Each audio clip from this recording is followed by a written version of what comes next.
guys, my name is Maddie, or Books with Maddie, and today we're going to be going over the books that I read in September. September was a chaotic month. I had a TBR of 17 books,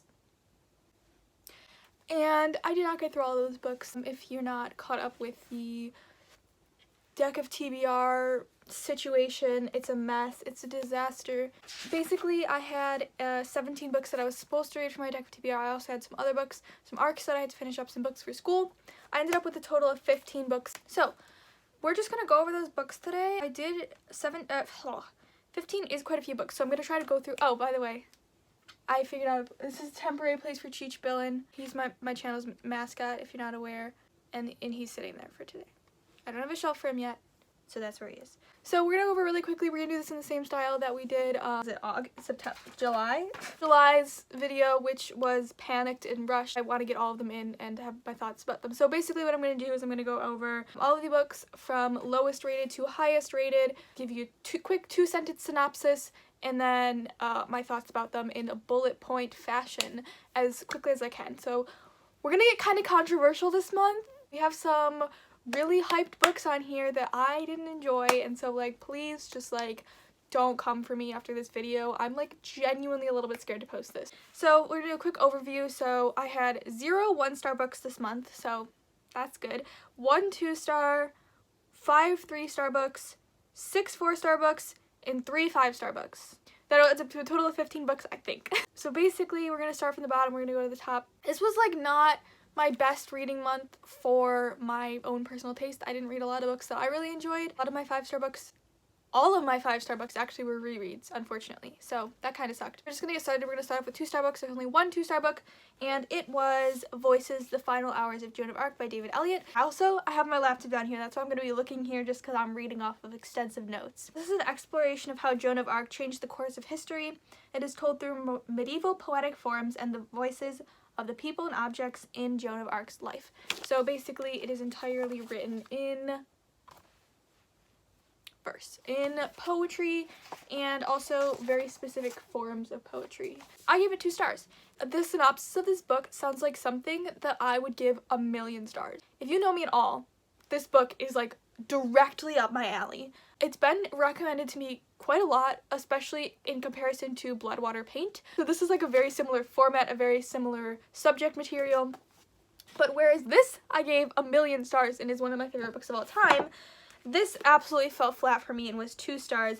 I have an entire very comprehensive review on it on Goodreads. If you'd like to check that out, I will have it linked below. But basically my main problems with it was, well, perhaps I was too highly anticipating it. Perhaps I was comparing it too much to Blood, Water, Paint. But if it can't hold up against a book like that, like I'm not gonna, I'm gonna highly anticipate it. It had none of the same empowering language and elegant prose of Blood, Water, Paint. I didn't find the writing particularly moving in any way. So it alternated between different narratives, and there was like specific parts that were Joan's narrative, and those portions seemed rushed and incomplete, and I felt those should have been the most powerful because it was about her, but I did not find those powerful at all. And my one hesitancy going into this book was that it was written by a man, and it was following an empowered girl's life, and honestly I went into it being like, I hope this works out like well, and honestly you could tell at certain points that it was written by a man and not a woman. You could just like tell just the language, the way that it was written. Like I talk more about that in my review. I don't want to get into it a lot, but honestly you could very much tell that it was written by a man. It portrayed Joan of Arc as a crazy person, which I did not at all approve of at all. It made her seem like a crazy person who had like these neurotic voices in her head, and I didn't like that. And the ending of the book fell so flat. It was awful. It was really bad, and I don't usually say that about, like, I don't usually directly just say it was bad, but this, I was so incredibly disappointed by it, and I had such high expectations. I was so excited for this book, and it fell completely flat. It was really bad. Honestly, it was bad. I mean, it wasn't like the worst thing. I usually don't give books 1 star unless they're like extremely problematic or like just garbage. And I wouldn't say it was completely garbage. There was obviously quite a bit of effort put into it, but honestly just no for me. But that was my only 2-star book this month. So we're going to move on to 3-star books. And the first 3-star book that I'm going to talk about was an ARC. It came out September 11th, I want to say, and it's called Accidentally in Love by Belinda Misson. I'll put a picture here. I read it in the beginning of September. And okay, here's the synopsis. Catherine Patterson has just quit her job, moved back home with dreams of opening her own art gallery. She has a plan and intends to stick to it until she meets Kit, the handsome and talented local painter who is the most stubborn person Catherine ever met. And then they fall in love. It's a romance. I never know how to write the ending that's like, ooh, maybe love is on the agenda. Like, I hate those like hook lines that are like, and they little did they know love was in the air. I hate that. Yes, it's a romance, so you can probably guess what happens. But I only gave this 3 stars. The writing was a little bit weird for me. It was a little bit choppy and hard to understand for me. I didn't personally vibe too hard with the writing style. And the plot did center much more around Catherine's career than the actual romance. So if you're going into this just looking for straight up romance, this isn't really going to be exactly what you're looking for. It is much more centered around Catherine's art career. She wants to open a gallery. Kit, who is the male love interest person, I found him very abrasive and rude, which was like way too much for me. Like when he first came in, I was like, who is this man, and get him out of here immediately. You know how like sometimes like love interests come off as like abrasive at first and then it turns out that they just had a troubled past? This was like way too hard. He went hard with the rudeness. I just found him completely like too much. And like, yeah, he redeemed himself at the end, but honestly, I kind of checked out at the beginning there. I was like, whoa, too much, dude. You just came out of the gate way too hard. And I really didn't jive with him after that. There's also a lot of really good aspects to this. I really admired Catherine's character. She was a very like strong character. I was kind of like overdone now, but like it was a different age demographic than is usually portrayed. So she was in her late 20s, 30s maybe, and that like was a really interesting commentary about like leaving her job because she wasn't happy. There was a very important commentary about sexism in the workplace that I really enjoyed, and kind of about growing out of friendships and finding your own place in the world outside of just being defined by your friends. There was like a lot of really important like growing up commentary, adult commentary, which I thought was really cool. So I only give that 3 stars, but honestly, like, I definitely would recommend you pick it up. It's like a pretty interesting read. There's definitely gonna be people out there who enjoy it way more than I did. So yeah, don't discount it just because of my rating. Next, I read The Gilda Stories by Joel Gomez, which was for my gender and sexuality and literature course. This is a novel which begins in 1850s Louisiana with a girl escaping slavery. She learns about freedom while working in a brothel. After being initiated into eternal life as one who shares the blood by 2 women there, Gilda spends the next 200 years searching for a place to call home. Confusing synopsis, let me explain. This is about lesbian vampires. What I meant by shares the blood, I kind of copied and pasted the synopsis, to be honest, because I didn't know how to explain it. She gets turned into a vampire by these women who run a brothel, and then she has eternal life. So for the next 200 years, she's then searching for a home. I read this for school, like I said. Very provocative. By the way, this is still under the 3-star category. However, I didn't find it very accessible. The representation was incredible. The main character is black and a woman and a lesbian. Unfortunately, I found it very dense and inaccessible and kind of hard to get through, and I don't know what the intended audience is for this book. It's definitely not for like anyone under the age of like 18. It's definitely not for like a younger audience, like a teenage audience. Like it's definitely for an adult audience, I would say. Honestly, the concept was super interesting. There was this like whole thing about where this takes place over like maybe 8 different time periods. So like I said, it starts in 1850, it goes to 1890, it goes to 1955, 1921, 1981, 2020, and then it ends in 2050. Very interesting concept, very cool to see her travel throughout all of these timelines. But I wish that it had like kind of more of an emphasis on the societal impact of her being a person of color, a woman, and a lesbian in all of those time periods. I couldn't really figure out why I gave this 3 stars. I felt guilty, like I should have given it a higher because of the incredible representation. But I think there are other ways that you can get that representation in other books. I don't think like I think there's plenty of options. So basically, it was very provocative, but I wish that there had been more elements of the societal impact of like what she did in her life. There was like very specific occurrences that would take place maybe over a month during the time period that it was set in, and I wish we had gotten more of a glimpse of her life as a whole instead of just these like short chunks. If you hear walking noises, it's my dog. She's just in here for no reason. And then also, I don't like vampires. I really don't. I have a problem with vampires, and I don't know what that problem is, but vampires in books immediately just like lower the rating for me. I don't know why. Something about the concept of vampires really bothers me, and I don't know what it is. So that was also just like not for me. Next, let's get into some more controversial opinions. The rest of these 3-star books are quite controversial, and honestly, I'm sorry in advance. Let's start with this. A Discovery of Witches by Deborah Harkness. I could talk about this book forever. I could talk about this book for eternity. Okay. I forgot I have notes so that I don't talk about it for eternity. Okay, here's the synopsis. Though Diana Bishop is born from an ancient and powerful bloodline of witches, she wants nothing to do with sorcery or magic. But when she unknowingly discovers a powerful book in the stacks of an Oxford library, she finds she can't ignore her magic anymore.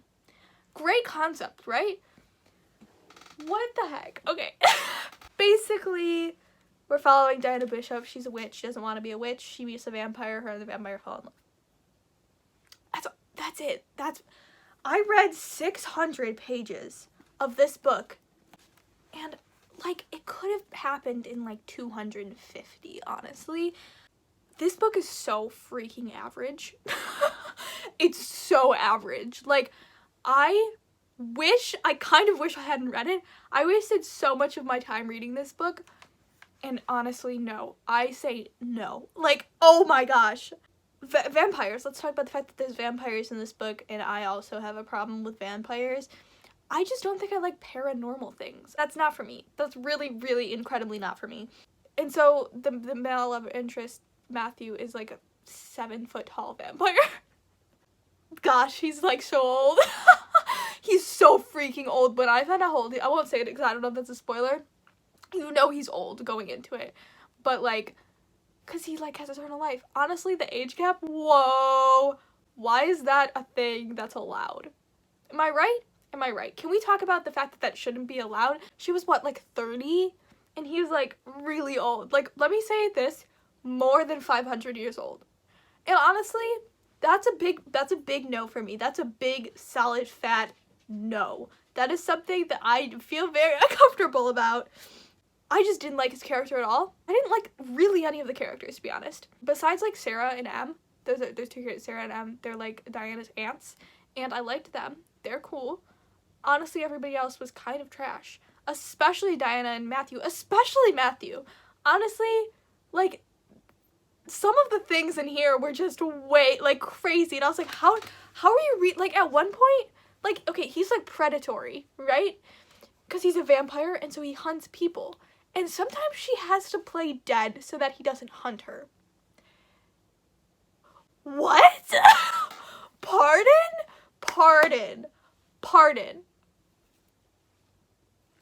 There were just some questionable things in here. He was very controlling and protective, but there's a difference between protective and toxic, and he was toxic. Low-key, like, abusive at some points when he was, like, controlling her. It was just, however, you're probably wondering, if you hated it so much, why are you giving it 3 stars? Because honestly, writing was, like, very, very good. The writing was very good, and it was very well researched. There was a lot of historical and scientific ideas that went into this that were incredibly well researched, and like I would not have had the motivation and the stamina to get through that much research, the amount of research that must have gone into writing this book. Incredible, very well written, so kudos to that. Also, low-key insta-love. They like fell in love and like got married in like 2 weeks. I'm not here for that. I'm so incredibly not here for that. Okay, I'm sorry because I know there's people who love those books. I'm so sorry. Will I be continuing with the series? I don't know. Not soon. If I do, it won't be soon. Next, slightly controversial opinion. I gave 3 stars to Cinder by Marissa Meyer. This is an incredibly hyped book. People adore this series. If you're not aware, the synopsis is: It's about Cinder, a talented mechanic and cyborg who lives in a world where cyborgs are considered second-class citizens. Her knack for fixing things intertwines her life with the prince of her country, thrusting her into an intergalactic struggle. She must uncover the secrets about her mysterious past in order to protect her world's future. The Lunar Chronicles as a series are fairy tale retellings of your classic fairy tales. So this one is Cinderella retold in like a futuristic setting. So this one is about cyborgs and space. I didn't like it. I'm sorry. I found it really kind of just like flat. I think that I would have loved it in like middle school. I really enjoyed seeing the intertwinings of fairy tales reflected in this, so I liked the ways that it like followed Cinderella's story and the similarities. I thought that was really cool to be able to follow along. But I don't think that personally I was the intended audience for this book. I think this is aimed at a much younger demographic of people, although I have heard that the series picks up and gets really good, especially by the third book, and these are so easy to get through that I'm definitely going to continue the series. I have Scarlet, so I will continue just because people talk about them so much, and apparently something really big happens and it's really good at the end, whatever, like, sure. I really didn't, like, I felt like the characters weren't really fleshed out. Like, I felt like you just, like, because it was about Cinderella, you were expected to already, like, have some kind of preconceived notions about who the characters were, and so the author didn't really take a lot of time to flesh those characteristics out. Also, I got this book used, and it smells like sunscreen, and so that was just, like, it made it really difficult to get through. And then my only other thing about this was I'm starting to realize my own personal tastes, my own, like, things that I don't like in books, like vampires, and another one is royalty. I don't like books about royalty. I think that was why another reason I didn't like The Selection was it was another really hyped book. I'm definitely reading it too late in my life, but also I don't like books about royalty. I just don't. That's just, nope. Imagine a book about vampire royalty. Somebody give me a book about vampire royalty. I'm gonna read it. Okay, honestly, video idea right there. I read a book about vampire royalty. Twilight? I've never read Twilight. I don't know if that's vampire royalty. Are they royalty? I don't know. Anyway, somebody recommend me a book that's vampire royalty and I'm gonna read it. I think that's all I have to say about this book, but I will continue with the series. We'll see how I feel about the rest of the books. The possibly most controversial opinion of this video is I gave 3 stars to Pride and Prejudice by Jane Austen. Before you all come for me, I don't know. I don't really have any justification. I'm just really sorry. I don't know what I did wrong. Like, I don't know why I didn't like it. I couldn't get into it. I usually am, like, quite keen to read classics. Jane Eyre is one of my favorite books of all time. I read a lot of classics for school. I typically enjoy them.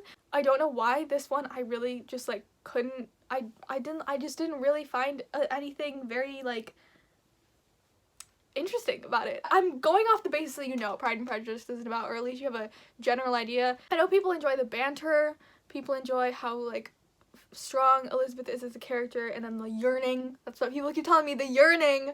I didn't yearn. I felt no yearning. I hate that word. I felt like more of the story should have focused on Elizabeth and Mr. Darcy. There was so much talk about, like, I feel like I was more invested in Jane and Mr. Bingley by the end than Elizabeth and Mr. Darcy.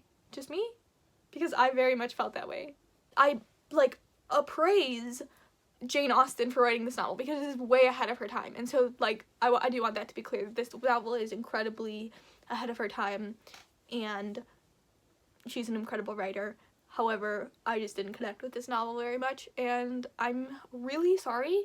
Please don't hurt me. Please don't cancel me. I'm sorry. Before anybody gets the chance to cancel me, I'm gonna move on to 4-star books, and we're gonna start off with Minnow Pea by Mark Dunn. This is a really cute short book. It follows a girl named Minnow Pea who lives on a small fictional island of Nollip, which is named after Nevin Nollip, who is the author of the Pangram. Is it Pangram or Panagram?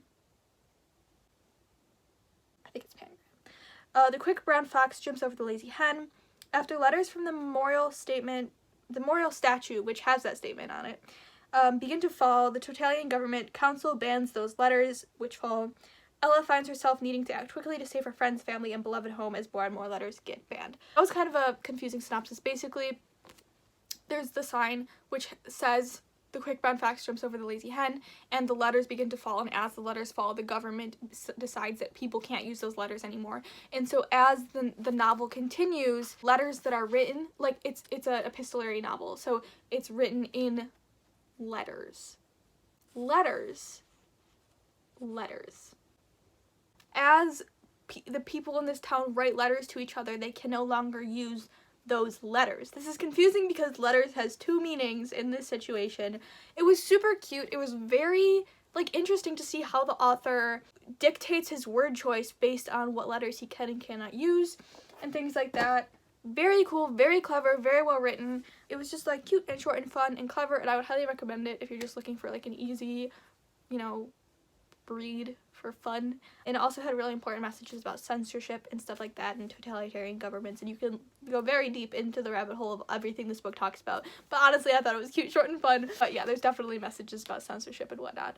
Next, in the 4-star category, we're going to talk about Bastard Out of Carolina by Dorothy Allison. I read this for my gender and sexuality and literature course. The story follows Ruth Ann Boatwright, or as her family calls her, Bone. Against the backdrop of Greenville County, South Carolina, we experience years of her life through her mercilessly keen perspective as she experiences poverty, abuse, and familial struggles, all while trying to figure out who she is. So it takes place between the ages of maybe 10 and 13, like that kind of age, so it's like a very important growing age for a young girl. And this has to go through like a lot of really important commentary about poverty and family, abuse, love, friendship, lots of really important topics. I'm like, this honestly borderlines 5 stars. It's like right between 4 and 5 stars. By the way, there are lots of trigger warnings on this book. Abuse, sexual violence, like very, very, like, be warned. I had a very difficult time getting through this book, and I cried a lot. It's incredibly powerful. Very, honestly, as I'm saying this, I'm thinking this should probably be 5 stars. Like, very well written. Basically, all I have written down is very powerful, well-written trigger warnings, and I cried. I highly recommend this book. I think books like this, like literary fiction that talk about representation in underrepresented representative groups, if that makes sense, are like so underrated. I just found this book very powerful. It represents an underrepresented group of people who a lot of times don't get a voice, who a lot of times are used for comedy and things like that. And so I very appreciated this novel. I thought it was incredible. Honestly, I'm probably going to change my rating to 5 stars now that I'm talking about it, but I highly recommend you read that. Next, on a bit of a lighter note, we're going to talk about Yet a Life, Chloe Brown by Talia Hibbert. The synopsis of this one is, after a near-death experience, computer geek and chronically ill Chloe makes a list of things she wants to do that she thinks will help her get a life. I'm saying that in quotes. My hand is holding my laptop and the other one's holding this book, so I'm doing it like this. Get a life. That will help her get a life. She employs the help of her neighbor Redford Morgan, and as she learns more and more about him, she realizes she might get more than a life out of this deal. I love it. I wrote that one, and I'm very proud of it. Okay. I have an entire video about this one, so I'm not going to go too into detail about this. I will have the video, I will put the card thing up. This representation in this book is incredible. The main character is black, plus size, and has fibromyalgia, which is a chronic illness. I also have fibromyalgia, so that's why I read it. And I have an entire video about how accurate is the representation of fibromyalgia in this book. You can go watch that video. I really enjoyed making it. I worked really hard on it. You should go watch it. So I'm not really going to talk about much else. I loved it. I thought the writing was incredible. I only give it 4 stars, not because of the representation, not because the representation wasn't accurate or whatever. I just, like, it was a 4-star book for me. But, like, it was kind of predictable, kind of just, like, it was fun. And I really enjoyed it. And I'm going to be reading Take a Hint, Danny Brown. But, so that's just, yeah, it was just like 4 stars for me. Next, we're going to talk about another book that I read for school, also from my gender and sexuality and literature course. It's called Giovanni's Room by James Baldwin. It is set against the backdrop of 1950s Paris. The book follows the story of David, a man who is finding himself in France as he waits for a decision from the woman he proposed to. Soon he finds himself falling into an affair with an Italian bartender named Giovanni. We watch him struggle with his sexuality and ingrained ideas of masculinity. So, like I said, the synopsis of this book focuses heavily on sexuality and masculinity, and so I found it very interesting. It kind of takes concepts of masculinity and challenges them. James Baldwin is an incredible writer. He was an incredible activist. Beautiful writing, beautiful prose. The concept of it is just like incredible, very interesting for the time it was written. It's kind of sad. It kind of has this like melancholy tone to it, which I thought really like, it really embraced the melancholy tone. I thought that was really cool. The ending was very good. I found the ending very invigorating, very powerful. It is also a very easy classic if you're trying to get into classics. It's nice and short. It's easy to read. This is a really good place to start. My only like personal problem with this book was I didn't like Giovanni for some reason. I don't know why. That's my problem. That's a me issue. So yeah, but I highly recommend that if you are interested in it. The main character, David, is such a complex character, and he's like really struggling with the very American ideas he has of sexuality balanced off of his own desires and how that fits into his life. And I really recommend it, honestly. Last of the 4-star books was After Evangelicalism by David P. Gushee. I'm sorry, I don't know how to pronounce his last name. This is a arc that I received. It came out in August. I'm sorry I'm late to reviewing it, but it offers a new way forward with Christianity for disillusioned post-evangelicals. It analyzes what has gone wrong with U.S. white evangelicalism in areas such as evangelical identity, biblical interpretation, church life, sexuality, politics, and race, and it paves a new way forward for progressive Christians.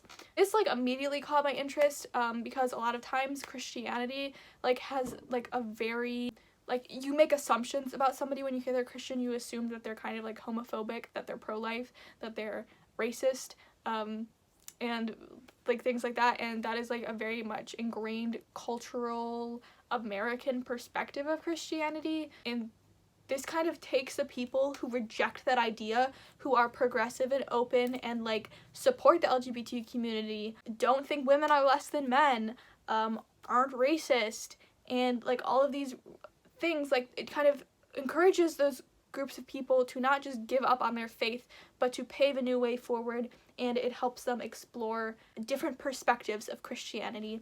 I found it very resourceful, very helpful for my own journey in faith. It was also very relevant, so it was written in response to the 2016 election. I think there was a statistic, and it was like a majority of evangelical Christians voted for Trump, and the author was like, that isn't right, like, that is not the option for, like, Trump is not the moral option for Christians. Why are we defaulting to him? Why are Christians considered Republicans? Like, that is not, where is this association coming from? That was kind of his response, his reasoning for writing this book, and it was very relevant. There were a couple parts which were like kind of dense, kind of hard to get through, that weren't very accessible, but overall I found it pretty easy to get through, and I would really highly recommend it for anybody who's like struggling with their faith or like looking for a different perspective of their faith and things like that. It was very, very eye-opening. It projected perspectives which I had absolutely never heard before, which never would have been relayed to me growing up in a very conservative, kind of closed-minded church. So I highly recommend this book if you're interested. It is out now. It came out in August, I think I said that, so I highly recommend you pick it up. Next up, we're going to talk about 5-star books. Like I said, most of these are rereads. So first, let's start off with Serpent and Dove by Shelby Mahurin. This is a new adult fantasy. Phyllis Louise LeBlanc, a witch trying to conceal her power, who lands herself in a marriage with Reed Diggory, a witch hunter. By finding herself in the protection of a witch hunter, she may be saved from her greatest enemies who want her dead. But guess what? Love. I didn't know how to end that. That's how I ended it. I've talked about this book many times. It's one of my all-time favorites. Rereading it, I saw all the problems everyone was complaining about, and I understand this is definitely not a 5-star worthy book. I feel awful saying that, but I just enjoy it so much. It's so fun. It's so fun. I love Lou as a character. It's so fun. Honestly, amazing. You should read it if you haven't yet. It's so good. I love it so much. Very spoon-worthy, very good time. So yeah, highly recommend. Next, I reread Crooked Kingdom by Leigh Bardugo, which was like, I think my 3rd favorite book of last year. It's literally one of my all-time favorites. Amazing, incredible. I didn't write a synopsis. Sorry. I literally just wrote Crooked Kingdom by Leigh Bardugo. It's the 2nd book in the Six of Crows duology. It's amazing. I loved it. So good. Fantasy, heist, representation, good stuff. Banter. Yes. It's just so good. I recommend you read it. Let's quickly just get this over with. Okay. Then lastly, the last one that I read was Here's the Beehive by Sarah Crossan. On Goodreads, I actually shelved this as 4 stars, 4.5. I don't know why I put this in the 5-star category on this thing, but I did. So apparently we're talking about it under the 5-star category. It is an arc. It comes out November 17th or 18th, I don't remember, but you should literally read this book. Okay, wait, sorry, let me get this synopsis. Okay, it follows Anna, who has been having an affair with Connor for the past 3 years. Suddenly she finds herself alone, feeling erased with the absence of anything that proves their love ever existed. After years of secrets, lies, and overlapping marriages, Anna must face her grief, obsession, and loss. The only bullet point I have for this one is go off, sis. Okay? So let's talk about this book. It's written in verse, which is an important note to take because some people don't like that format. So I do want to point out that it's written in verse. So if you don't like that, you probably won't like this book. So Anna and Connor have been having an affair for 3 years. Connor dies, and Anna is left with, like, this emptiness in her life where she kind of feels erased. I can't even tell you how good this book was. When I finished it, I was like, oh, this is a very clear 4 stars. And then over the next, like, couple days after I finished it, I could not stop thinking about it. I literally just, like, this book was just, like, always in the back of my mind. It was so good. And the ending was just so good. It was just really good. I really think that you should read it. It's so good. It was just, like, it was so, like, all of the characters are kind of morally gray. The way that the author revealed things to the readers, oh my gosh, so good. I was like, like at all these points, it's just so, it was so good. The writing was so good, and the way the author told the reader information was like the opposite of info dump. It was like she assumed you should know something, and so in stating something as a fact, it was revealed to you. But it was just like stated like you had already should have known it. It was so good! It was so good, and I really, really encourage you to read it. Just really think that people should love and enjoy this book for the masterpiece that it is. Should I up it to 5 stars? I don't know. Maybe I should. I don't think it was perfect. I think there were, like, parts of it that were, like, kind of dry. Like, the beginning I had, like, a hard time getting into, and there were parts, like, it rapidly switches between present and past. And, like, that was a little bit confusing at certain points because it doesn't, like, note when it changes. Like, sometimes there's, like, a little... I read it as an ebook, so it was, like, kind of hard to tell. But, like, there was, like, a little symbol in the middle of the page, and then it would switch. But sometimes it wouldn't switch. Sometimes it was, like, hard to tell. It was hard to tell sometimes what time period you were in, which was a little bit confusing. But other than that, it was literally so good. I want somebody to read it so bad. So when it comes out on either November 17th or 18th, I will put the correct date on the screen. Read it, please. I think that's it. I think that's all I have to say. Those are all the books that I read. Hopefully that was 15. I'm hoping November will be a better reading month. I did have quite a few disappointments this month. Unfortunately, most of my 5 stars were rereads. I think all of them were rereads, besides Here's the Beehive, but we're still unsure about whether that's a reread or not. So I hope you enjoyed this video. Let me know what you read in September, what your favorite, what your least favorite was. Any recommendations? Recommend me a vampire royalty book. I want to read it. And yeah, I think that's all I have to say. So I hope you have a great day. I hope you have a great week, and I hope you have a great life. Bye-bye.